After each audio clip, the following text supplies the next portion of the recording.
Hi, I'm Chuck Dorsett for Weaver Leathercraft, and this is the Leather Element. If you have a question we can answer, drop it in the comment box below. We'll do our best to get a quality answer back to you promptly.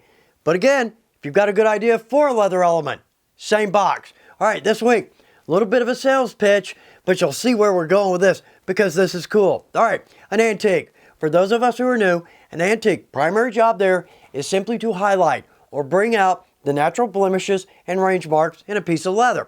Basically, it's going to make our project look like it's been used and loved before it leaves our shop.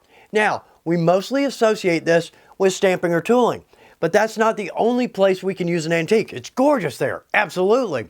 But it's going to add a very light patina of color to our leather. Now, here's the cool part. For so long, we've only had about 5 or 6 colors. We've got our browns, black, and mahogany. But now, at Weaver, we sell a neutral antique. Well, okay, your first thought's going to be, wow, an antique that totally disappears. No, this is my thought too. Here's the cool part about this.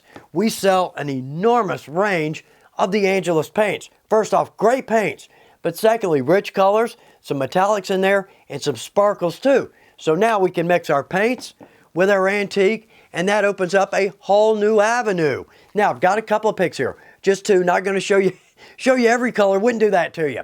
But all right, first pick. Now, our primary colors. What I've done here, this is just the antique on veg tan, no dye below, and a leather balm top coat on top. So there's our red, green, blue, and yellow.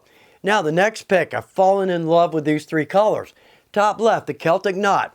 Now, that's a purple. Camera does not do it justice. It is gorgeous, and the orange just pops. Now, top right, rose gold. Again, not going to work with a camera, but it is a beautiful color and it sparkles in the light.